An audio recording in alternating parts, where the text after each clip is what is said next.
బాదంతా కోడికత్తి party.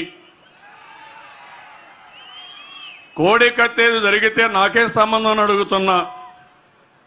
అతను చెప్పాడు కేంద్రం ఇమీడియట్ గా ఆయన రెస్క్యూకి వస్తారు. మొదటి నుంచి చూడండి కేంద్రం యొక్క ద్వంద్వ వైఖరి, బీజేపీ నీతి మాలిన రాజకీయం.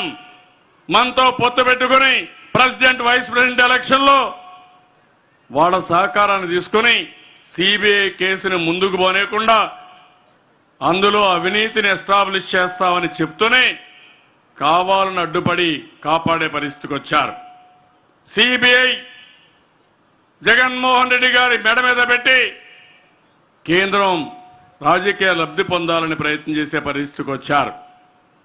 ఈ రోజు మీరు ఒకసారి చూస్తే ఏదైనా చిన్న చిన్న నేరాలు జరిగితే ఆ నేరాలను ఎంక్వైరీ చేసే అధికారం రాష్ట్రానిది, కేంద్ర ప్రభుత్వానికి అధికారం లేదు.